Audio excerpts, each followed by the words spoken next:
Hey, did you know you can use Cypress for accessibility testing? Have you heard about the new Azure load testing tool? Now, are you ready to test humanoid robots? Find all the answers to these and all other end-to-end full pipeline DevOps, automation, performance, and security testing in this episode of the Test Guild News Show for the week of December 5th. So grab your favorite cup of coffee or tea and let's do this. Once again, this episode of the Test Guild News Show is sponsored by the awesome folks at Apply Tools. Apply Tools is a next-generation test automation platform powered by visual AI, which helps increase quality, accelerate delivery, and reduce costs with the world's most intelligent test automation platform. I've actually used this in my day-to-day job back in the day, and I can say it's an awesome solution, but I know seeing is believing, so create your free account now by clicking in the link in the comments down below. And while you're there, why not like and leave a comment and subscribe to get alerted every time I release a new episode. First up, automation news. All right, one of my favorite frameworks I ever used when I was working full-time as an automation architect was Serenity. So back in 2014-15, I stumbled across it. It used to be called Thucydides, and then they renamed it to Serenity. And it was one of the best BDD solutions out there, mostly because of its reporting and the way it just made it easier for the whole team to contribute to behavior-driven development. But version 3.1.0 is out, so let's see what's been added since then. All right, so what's really great is they actually added Selenium 4 integration and also Appium 8. They also improved the reporting, and the reporting was already awesome. What I really like is they added also a test duration report. And this helps you to drill down into any of the duration buckets to see which tests are really slow. That's slowing down your full test suite.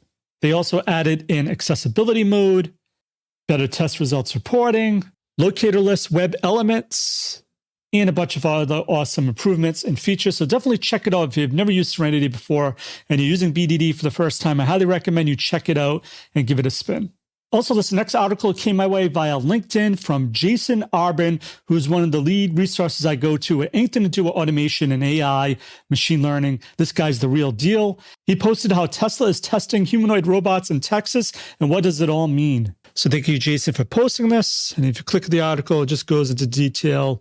And this article talks about how Tesla is looking for a test engineer to work in Austin as part of the Tesla's mobile robotics team to help build and design humanoid bipedal robots. And if you're wondering what skills it takes to actually do this job, it says that the test engineer will develop test processes, data infrastructure, test equipment, and automated test scripts to help further robotic production. So really cool chance to get your foot in the door in a really new field. So if this is something you're interested in, and you're in Austin, or you want to move to Austin, or you really want to work with Tesla, I say check it out, see if it's still available, and let me know what it's like. I'll get you on an upcoming podcast to talk all about it. Okay, we have a Follow the Money segment. Bitrise raised $6 million to help devs keep up with mobile DevOps. It's a growing trend we've been seeing, especially during the pandemic, how mobile devices are becoming even more important, and the need to test all these different situations now in the field is even more and more critical. So this to me is just a sign saying, hey, this is something as testers we should be probably focusing in on and paying attention to. And they go into detail on why they believe this type of solution is important, why they got funding.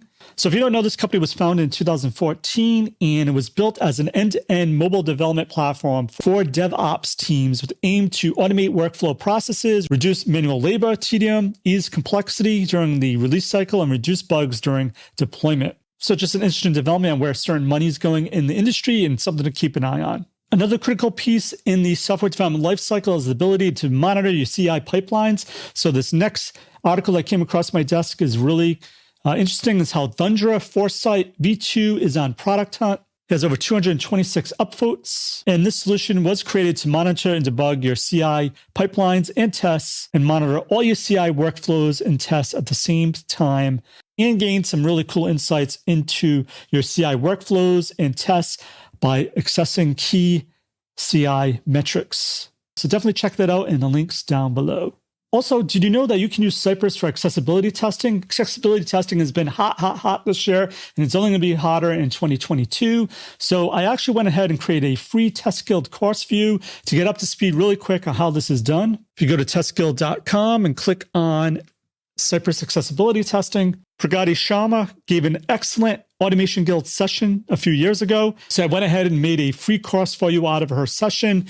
And it's under 25 minutes on how to get started with a plugin to make accessibility testing possible using Cypress. And that's also free. Definitely check it out because I think it's a critical trend all testers need to be involved in. And that's you learning and incorporating accessibility testing into our test suites. Next up, performance and site reliability news. All right, so I just saw that Azure actually released a new load testing tool to optimize app performance at scale. It's a fully managed Azure service that enables developers and testers to generate high-scale load with custom Apache JMeter scripts and gain actionable insights to catch and fix performance bottlenecks at scale. It includes a quick start guide. So definitely another great free resource available to you to get into other types of performance testing other than functional automation, to also branch out into things like performance, load, stress type testing. And if you're really worried about how your application handles stress or load, here's a great case study on how Hotstar application scaled to 25 million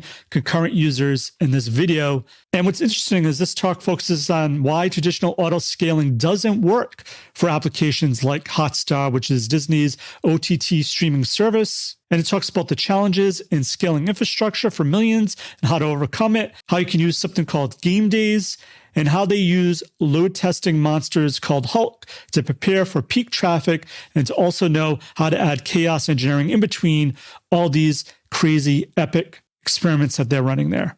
It's a really cool session. Highly recommend you check it out once again, and the link's down below. And as I mentioned, I missed last week's episode because of Thanksgiving. I got a little behind, but you probably experienced some Black Friday, Cyber Monday type activities, especially when it comes from performance and load testing. A lot of applications are usually hit really hard at this time. Jonathan Wright, for the past, I think, 5 or 6 years, has released something called the World Digital Report that I think is a must-have during this time to get some insights on how other applications fared during Black Friday, Cyber Monday. He's an automation cyborg for sure. He's always dabbling in the latest and greatest.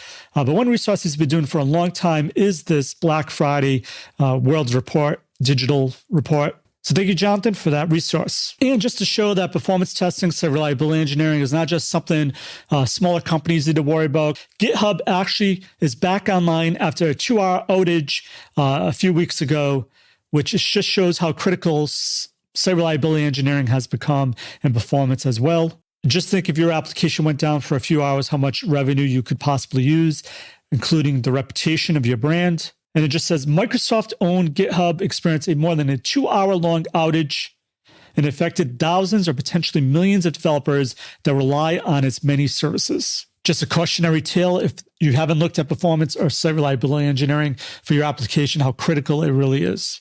Last up, security news. So as you know, I'm a newbie to security, but I'm always looking for interesting articles to learn more. And this next one is on Cronrat, a new Linux malware that's scheduled to run on February 31st.